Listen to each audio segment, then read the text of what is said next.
ActionFigureResource.com. Yesterday's toys, today's treasures. Okay, this is Captain Phasma from the Star Wars Black series, and this is in the 6-inch scale. Straight away, this is one of the most striking figures.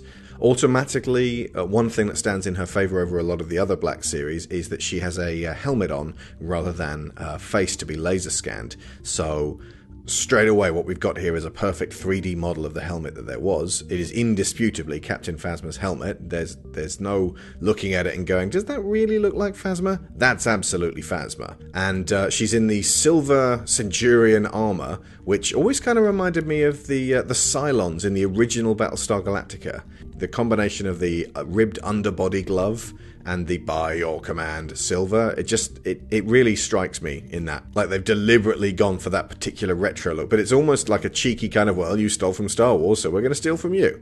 And that's fine with me. She's got ball-jointed pelvis, allowing her legs to go forwards and backwards and out slightly to the side and meet in the middle. Most of her stances are going to be pretty wide, because you've got Gwendolyn Christie underneath this armour, who is, by the way, absolutely massive. If you put her next to the Finn figure, she's towering over him, like a head taller. I would be terrified if I was John Boyega. This enormous Amazon, this incredibly intimidating figure. And that's why it always felt kind of lame that Phasma wasn't really used that much in Episode 7, hoping for a lot more of her in Episode 8. She has ball-jointed shoulders, nice stiff, slightly corrugated elbows, swivel wrists, again, nice stiff clicking knees, pivoting and hinged feet, and some great detail around the belt area as well. She comes with a blaster rifle, which is in kind of a champagne gold, differentiating her from all the other stormtroopers. Issues. The cape is really stiff. It's just made of this personality-free, kind of very stiff plasticky rubber. Something slightly more fluid, like Batman's cape from the animated series line from DC Direct, probably would have helped here. I would have been okay with cloth as well. That would have given her a little bit of a retro feel. Now, it wouldn't have hung right, and, standing her still like this, the cape looks great when held still. But when you're playing, it's just kind of in the way. It also restricts her movement with her whole left side because it's all kind of draped underneath the cape. And most of these figures are really easy to remove for the packaging. You just slide out the little plastic tray and then they just pop straight out. But the cape for Phasma, and this has been the case with most of the caped figures I've opened in the past few years, was pushed through a hole in the back of the bubble. So I had to kind of tease it out of the inside, which was really quite hard. And luckily I ended up not damaging the cape or the plastic packaging. But it was a bit hairy and I'm not looking forward to rethreading the needle with that one.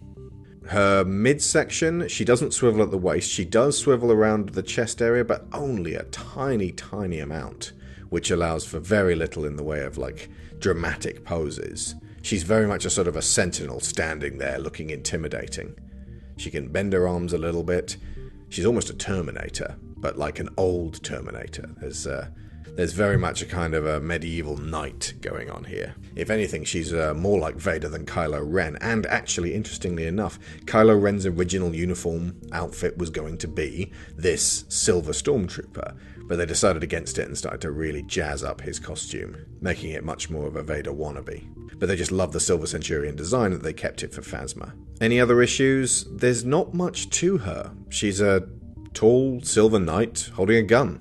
Not many poses, but she looks absolutely spot on. I think I'm going to give her an 8 because of the slightly restricted play possibilities, the similarly slightly restrictive cape, and I don't know, a little part of me wants there to be a removable head with a Gwendolyn Christie that you can swap out, but we don't know what Phasma actually looks like. She might have a hideously scarred face, or she might have blue hair. Maybe we'll never find out. So yeah, for a movable statue, she looks phenomenal. For a play figure, she's kind of more of a stalking, stiff, upright presence. But God, she's going to look great on your shelf. So yeah, an 8. Well deserved. And once again, well done on the resealable box. That's always helpful for collectors.